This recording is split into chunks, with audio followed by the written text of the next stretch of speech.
जय ओम विष्णुपाद परमहंस परिव्राजकाचार्य अष्टोत्तर शत Shri Shrimad his divine grace A C Bhaktivedanta स्वामी प्रभुपाद की जय। इस्कॉन संस्थापकाचार्य से with whole world Jagat Guru Srila Prabhupada की जय। श्रीमद् भागवतम की जय। निताय गौर प्रेमानंदे हरि बोल। ओम नमो भगवते वासुदेवाय।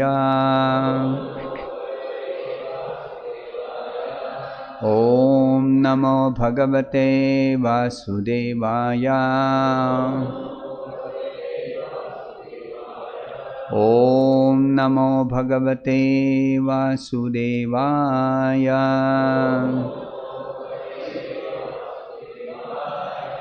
नारायणं नमस्कृत्य नरं चैव नरोत्तमं देवीं सरस्वतीं व्यासं ततो जयमुदीरयेत्।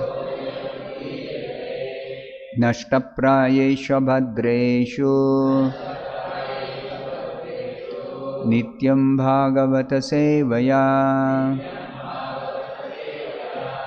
Bhagwati उत्तमश्लोके भक्तिर्भवति नैष्ठिकी।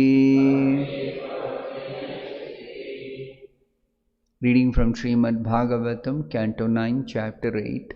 The sons of Sagara meet Lord Kapila Deva.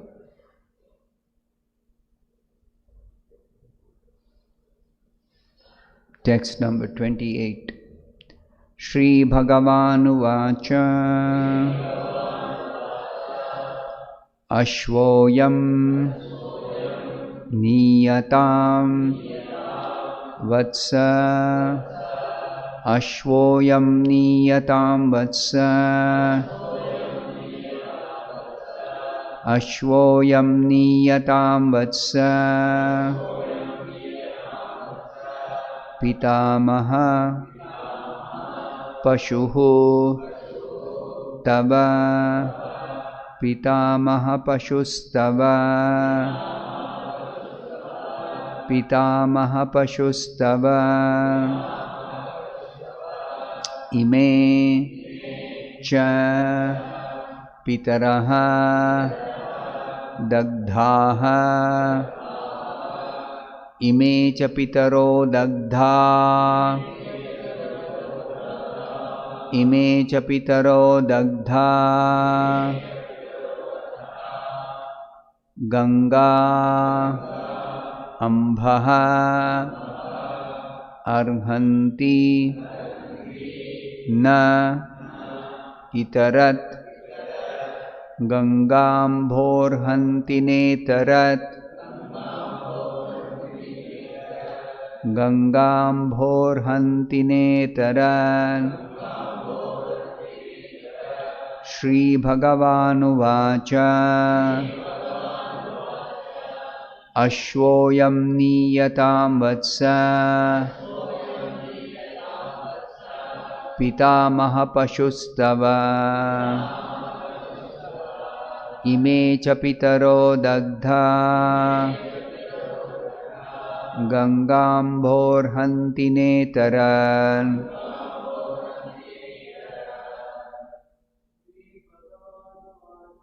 Shri Bhagavanu Vacha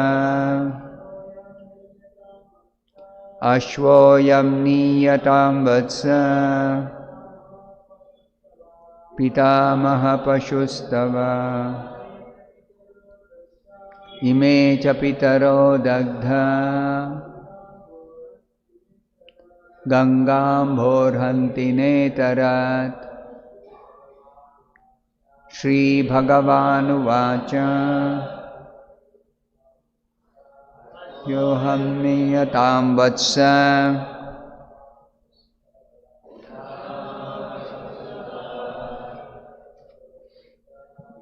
Chapitaro Dagdha Gangambhorhanti netarat.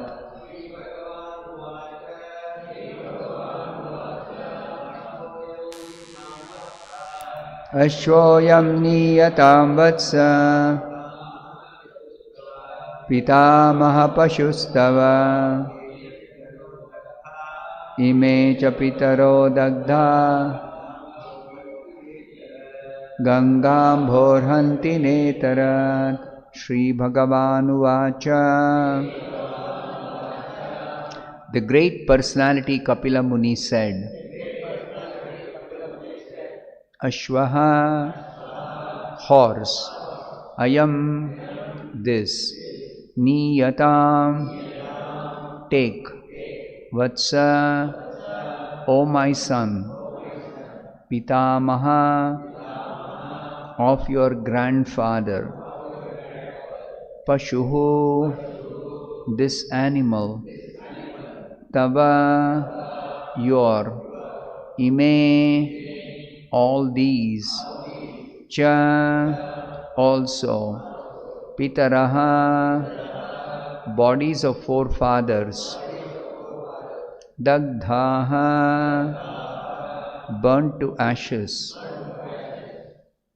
Ganga Ambhaha, the water of the Ganges, Arhanti, can be saved, Na, not, Itarat, any other means. Translation by His Divine Grace A.C. Bhaktivedanta Swami Prabhupada. The personality of God had said, My dear Amshuman, here is the animal sought by your grandfather for sacrifice. Please take it. As for your forefathers who have been burnt to ashes, they can be delivered only by Ganges water and not by any other means. I'll read 2 more verses. That's the end of the chapter. Text 29. Tam parikramya shirasa prasadya hayamanayat sagarastena pashuna yajñashesham samapayat. Translation. Thereafter Amshuman circumambulated Kapila Muni and offered him respectful obeisances, bowing his head.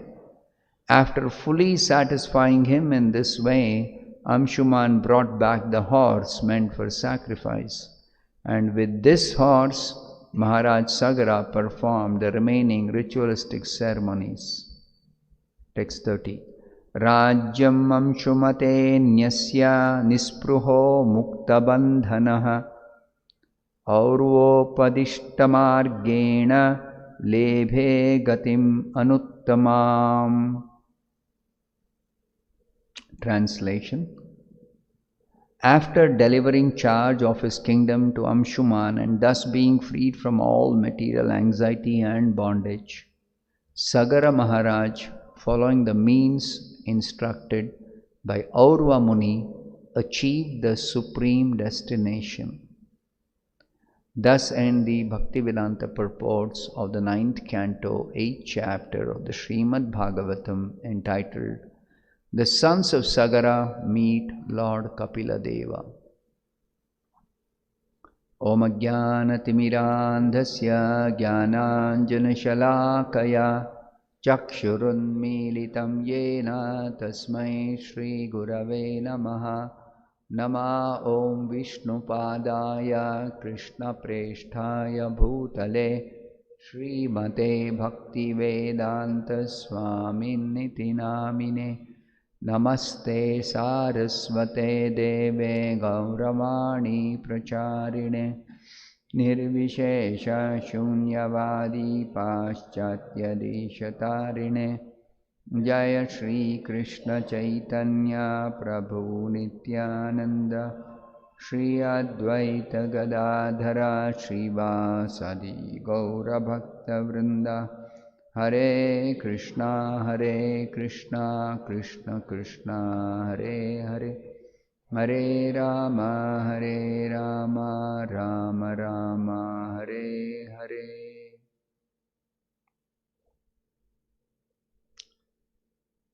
So this 28th verse, Sri Bhagavan Vacha, Lord Kapila, who is the incarnation of the Supreme Lord, who instructed Mother Devahuti in the Sankhya philosophy, he is speaking to Amshuman. So who is Amshuman? Amshuman is the grandson of Sagara Maharaj. Sagara Maharaj wanted to perform a horse sacrifice, Ashwamedha Yajna.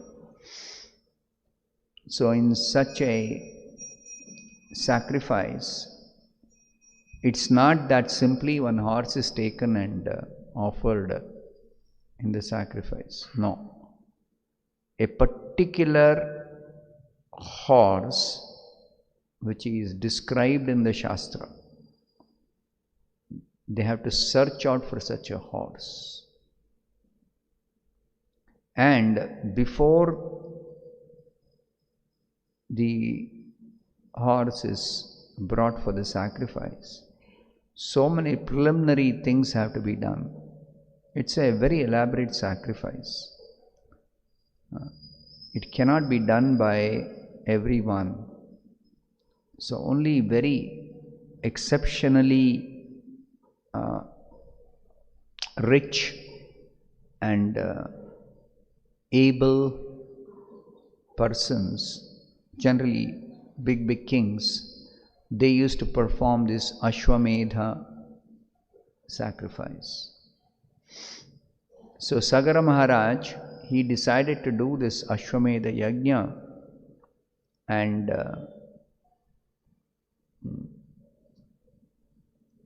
he began this sacrifice, but when the time came for offering the horse in the sacrificial fire, the horse was actually missing. Now, how did the horse go missing? That is explained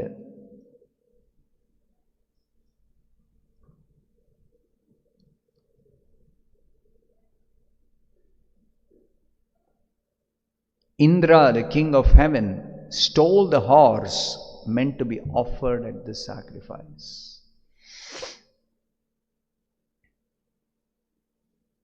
Indra, the king of heaven, he is very anxious to retain his post. So he doesn't want somebody else to overtake him in accumulating punya. So such big sacrifices, one can get a lot of punya. Though it was not Sagara Maharaj's ambition to occupy the post of the king of heaven, replacing Indra. That was not his intention. But still, Indra cannot make out who is doing sacrifice for what purpose on the earth. So, just to ensure that the sacrifice is not completed, Indra stole away the sacrificial horse. And then this king, Sagara Maharaj, he had 60,000 sons, and those 60,000 sons, they went searching for the horse, and they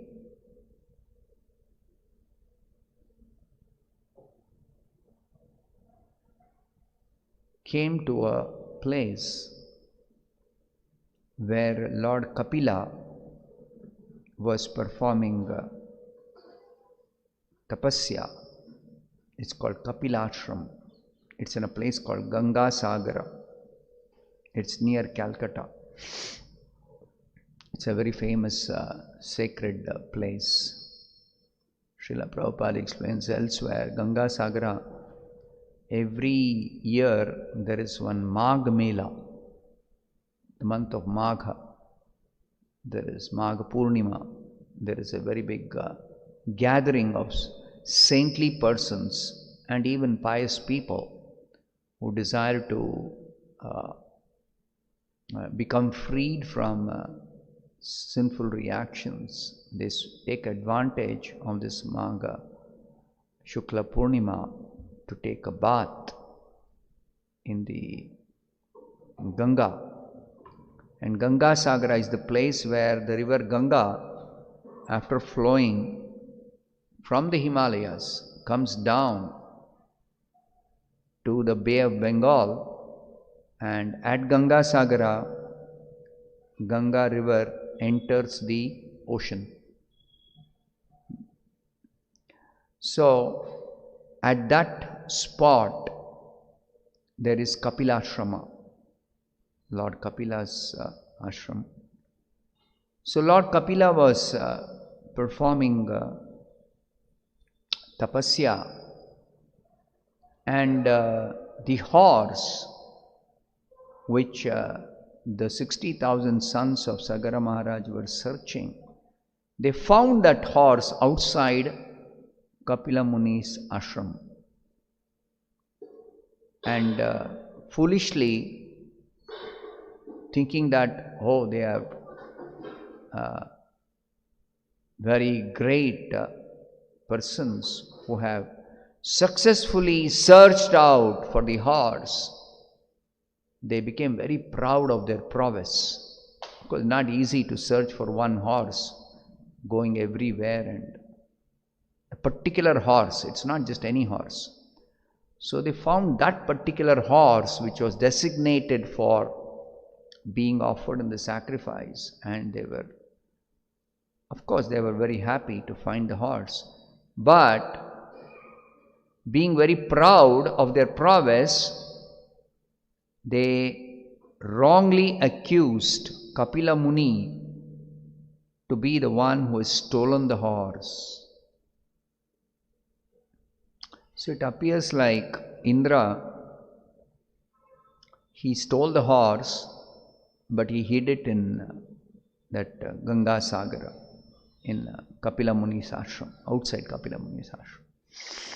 So when they found it, foolishly, they jumped to this wrong conclusion and said, here is the person who has stolen the horse.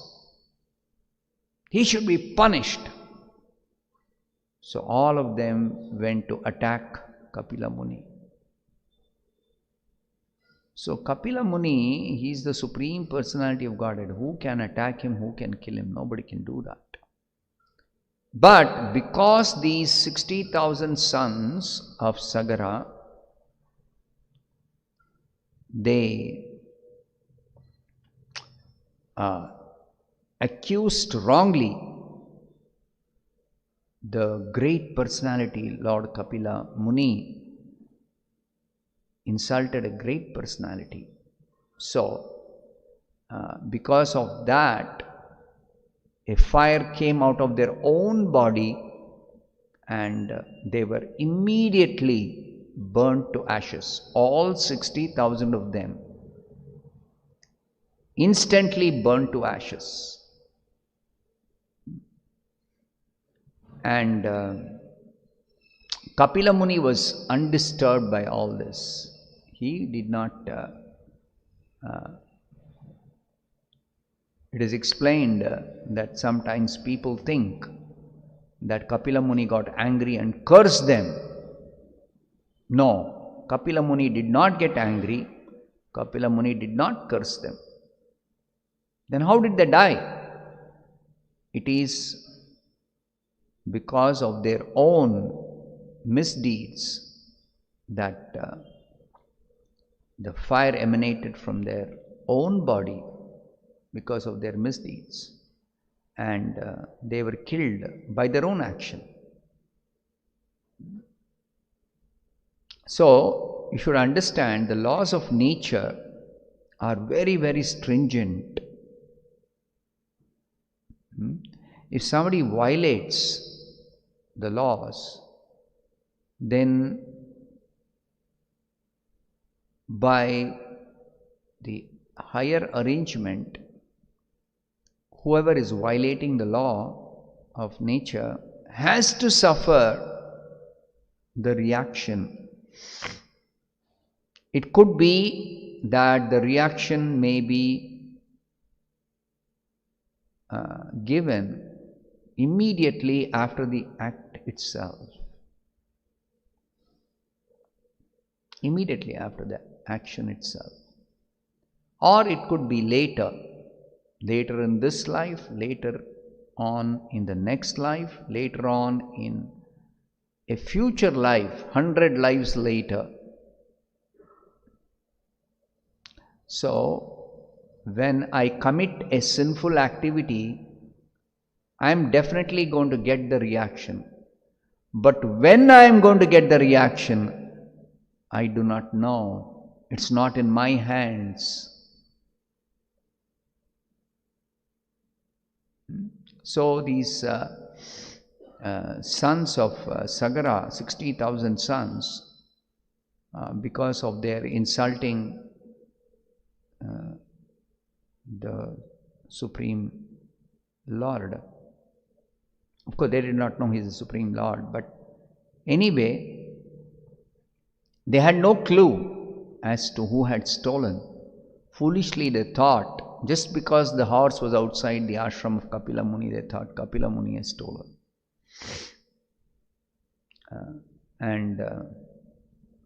They were burnt to ashes. Then Sagara Maharaj's grandson, Amshuman, Amshuman was the son of another son of Sagara Maharaj. So Amshuman, he was assigned the task of searching the horse, sacrificial horse.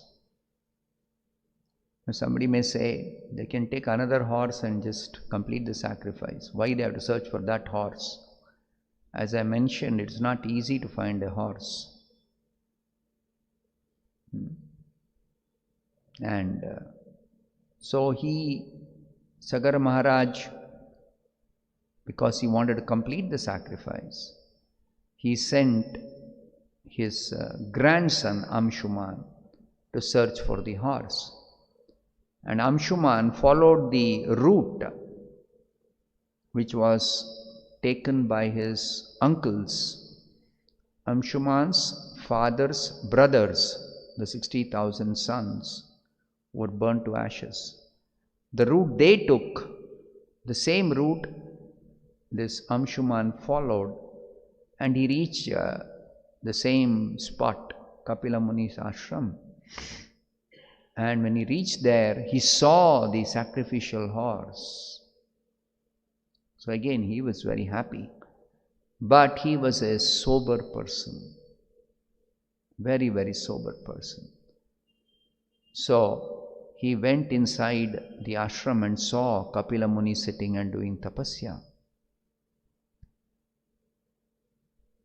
And he could recognize, here is a very, very, very great personality.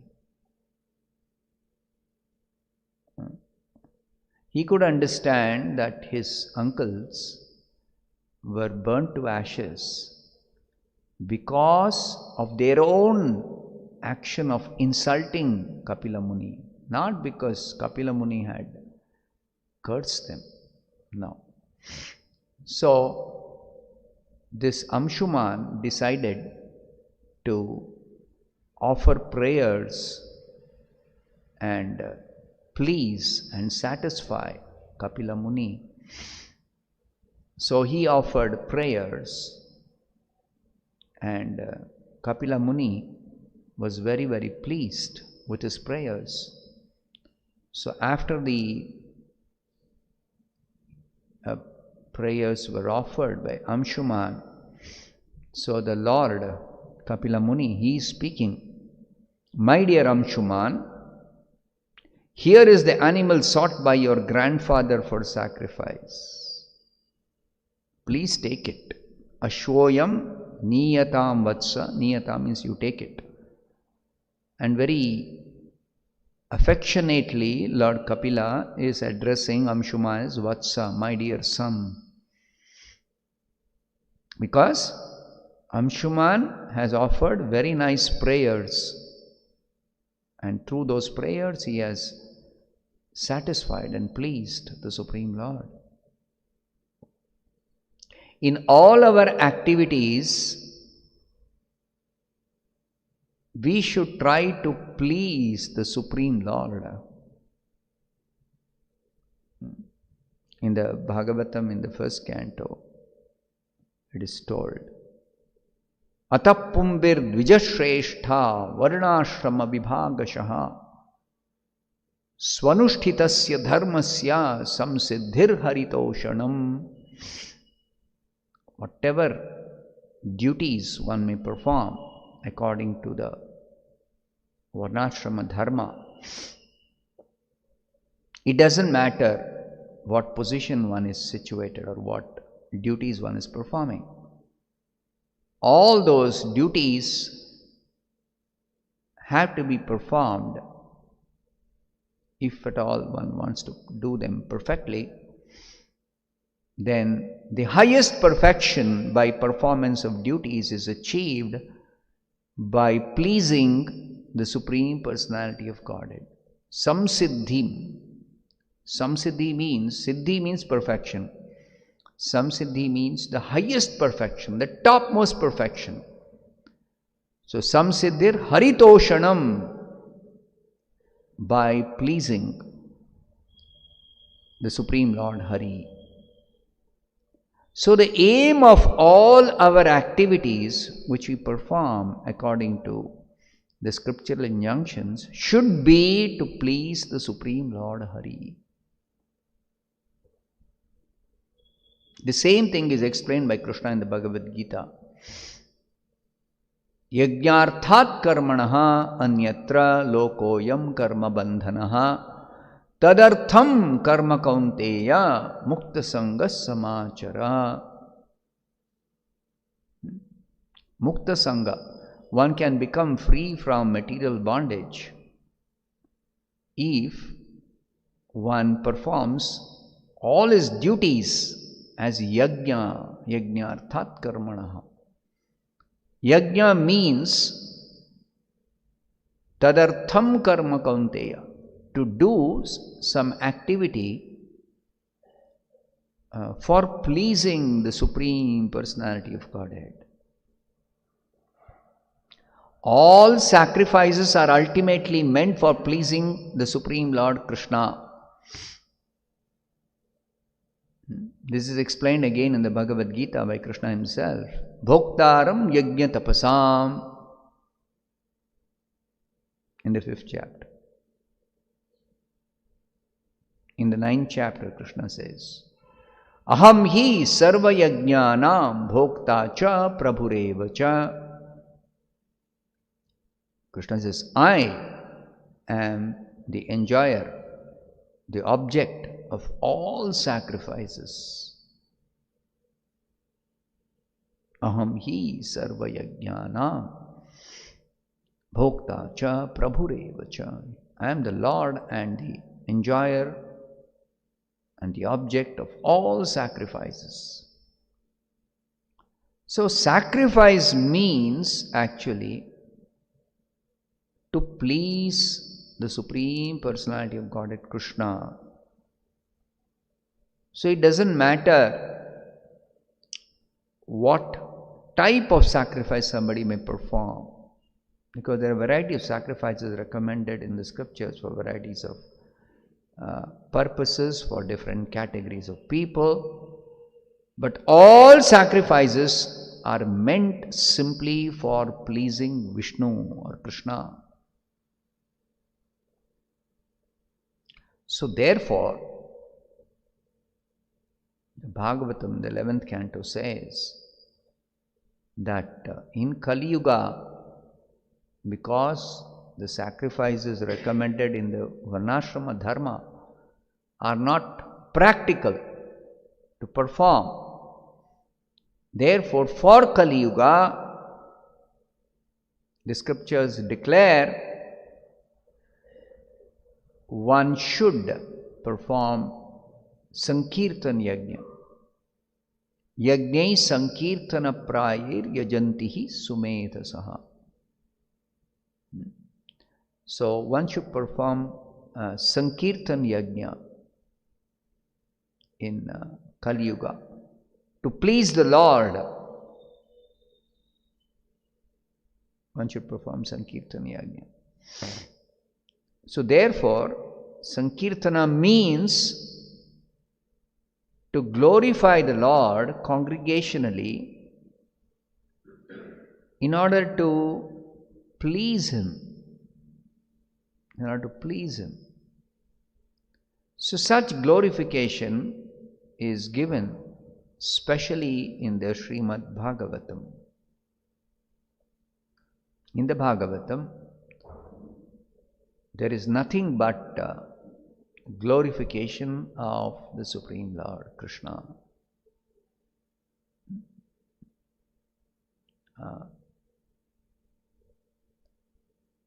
So here is an example that the Supreme Lord was glorified through prayers offered by Amshuman, and Amshuman was able to actually get that sacrificial horse.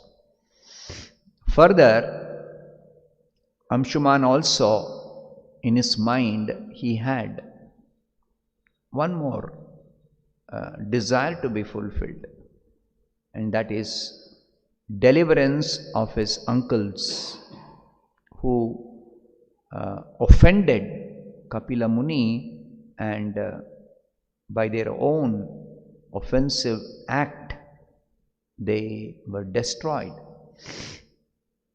The body anyway is going to be destroyed. It's not the body which was destroyed which is the reason why Amshuman wanted their deliverance.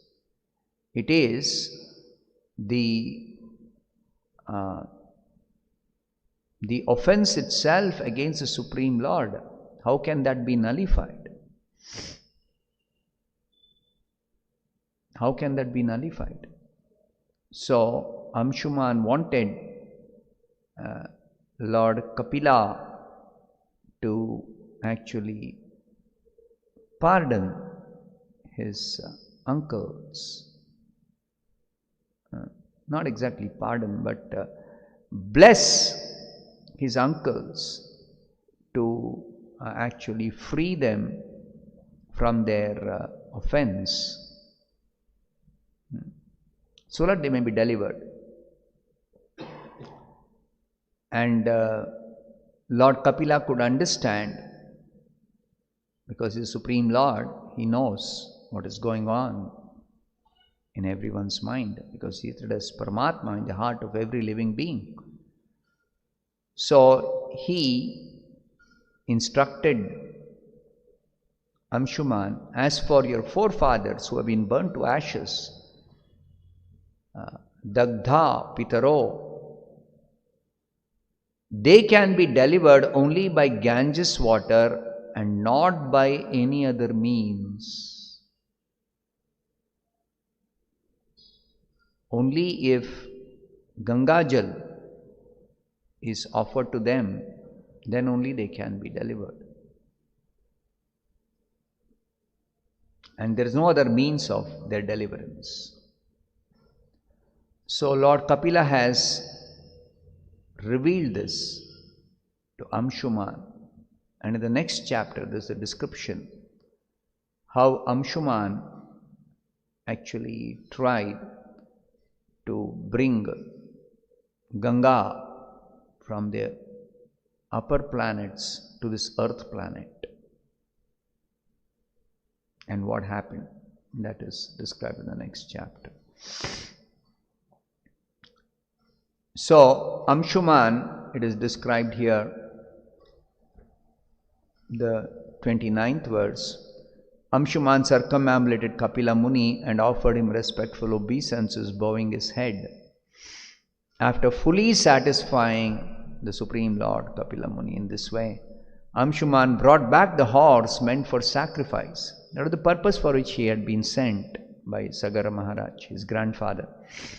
So he took that horse, and with this horse, Maharaj Sagara performed the remaining ritualistic ceremonies in connection with the Ashwamedha Yajna. Then after that, what did Sagara Maharaj do? He delivered charge of his kingdom to Amshuman, his grandson. He handed over charge. Now you rule the kingdom.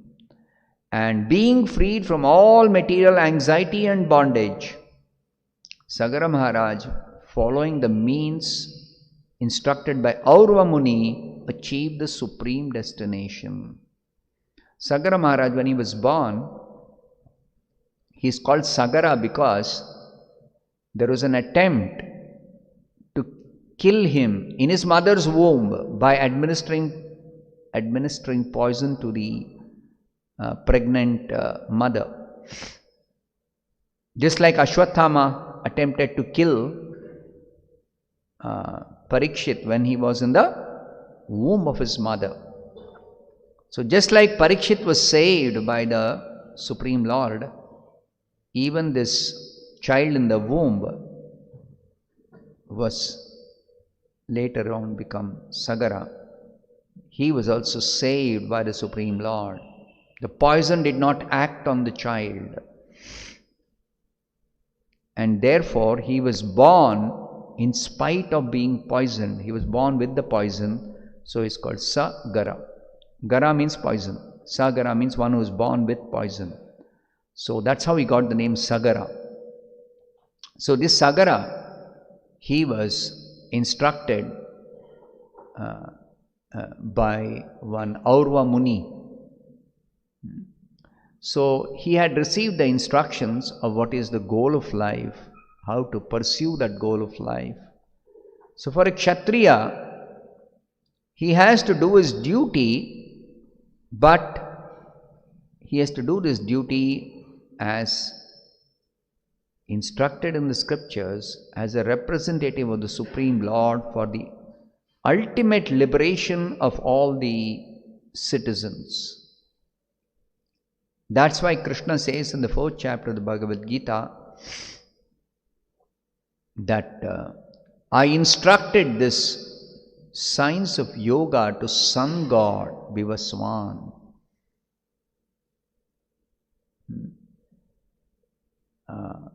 Imam vivasvate yogam proktavan aham avyayam. So Krishna has got a mission in this material world. That is, Krishna wants to deliver all the conditioned souls who are entangled in this material existence. And for that purpose, he instructs the science of yoga. To whom? To the king, so that the king will rule over the citizens exactly in accordance with the principles taught by Krishna in the Bhagavad Gita, and thereby ensure that the citizens are all following this instructions of Krishna, and they prepare themselves, at least in the human form of life, they prepare themselves for ultimate liberation at the end of that life. So kings are meant to learn this science of Bhagavad Gita and rule the kingdom in accordance with those instructions of Krishna. That's why Krishna spoke to the sun god. And on the earth planet, all the kings are descendants of either the sun god or the moon god. Surya Vamsha and Chandra Vamsha. So in that dynasty of the sun god, descendants of the sun god, Lord Ramachandra appeared as the son of Dasharatha. In Raghu Vamsha is from the sun dynasty. And Krishna appeared as the son of Vasudeva in the Yadu Vamsha, in the moon dynasty, Chandra Vamsha.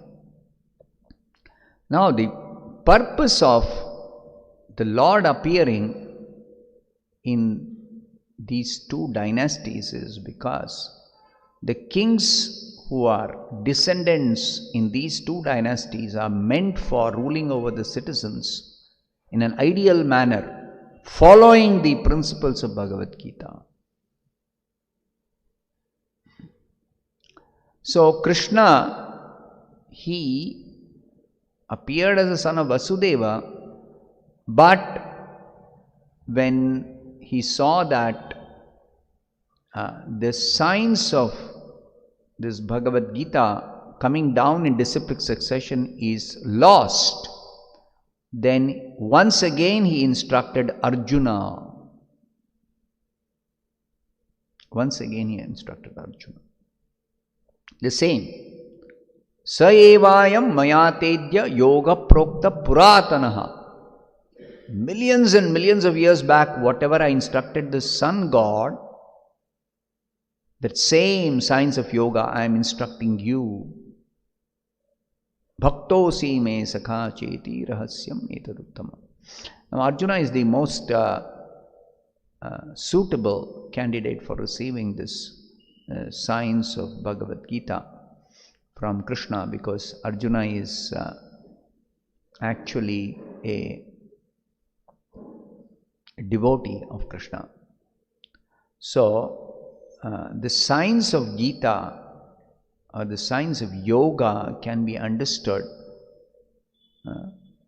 by one who is a devotee, because yoga means to connect with the Supreme Personality of Godhead. That's what Krishna explains in the 4th chapter.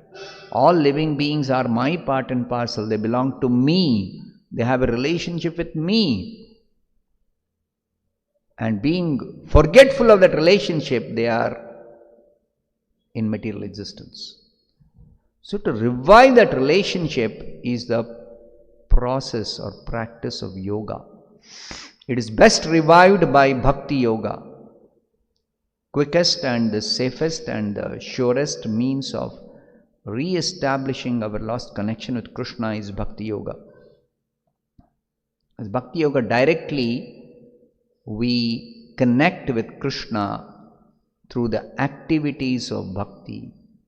Just like we chant Hare Krishna, we are directly coming in touch with the sound, transcendental sound, incarnation of Krishna in the form of this Hare Krishna mantra.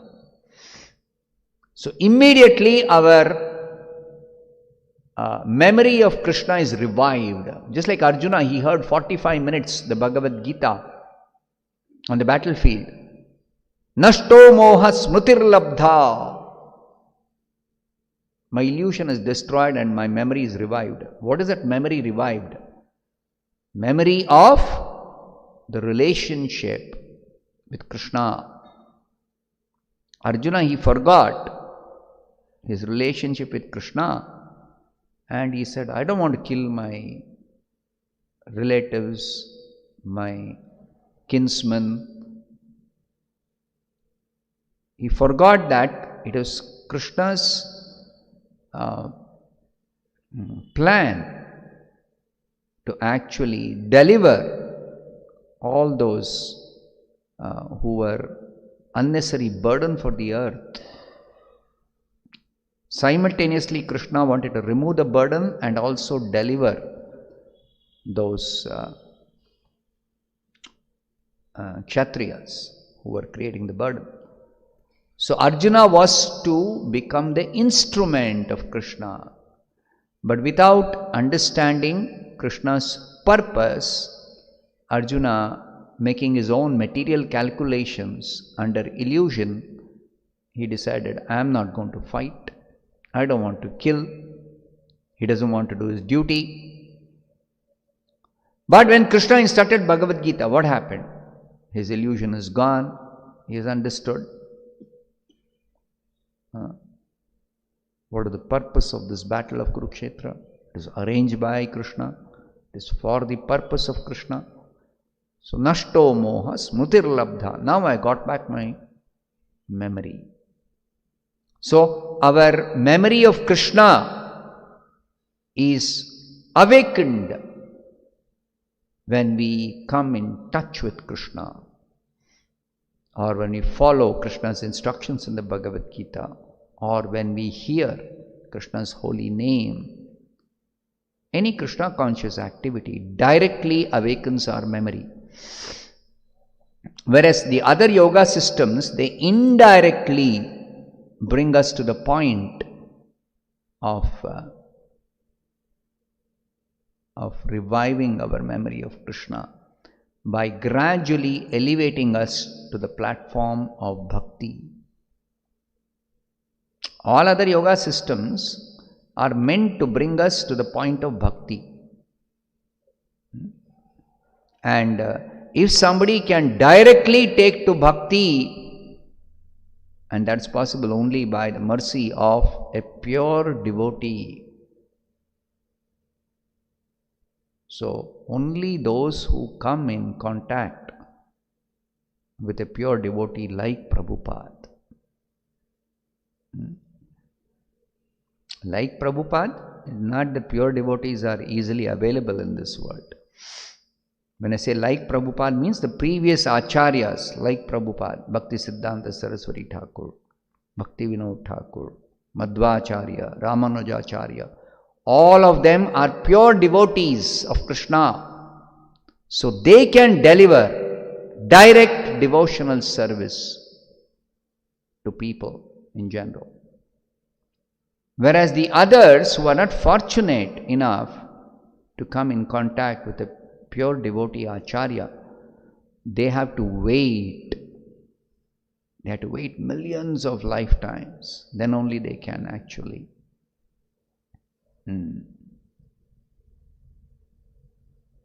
take to bhakti. That is, whenever they are able to actually get in touch with a pure devotee, only then they can actually take to bhakti. So, we are all fortunate to have come in contact with Prabhupada. So, we should not miss this opportunity that we have. Just like the Sagara Maharaj, even though he performed a very elaborate Ashwamedha Yajna with so much difficulty, but he did not want to elevate himself to the heavenly planets, enjoy some material benefit. No. His purpose was to bring about the welfare of the citizens through pleasing the Supreme Lord by performing the Ashwamedha Yajna.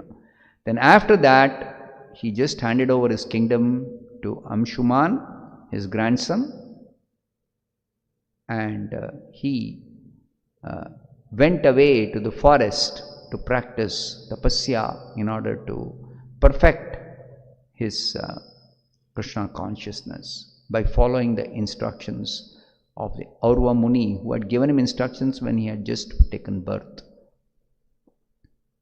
So, and thus he achieved the supreme destination. Lebhe gatim anuttamam. Topmost destination is going back to Godhead, returning to our original Krishna consciousness. That is the topmost goal of life, topmost destination.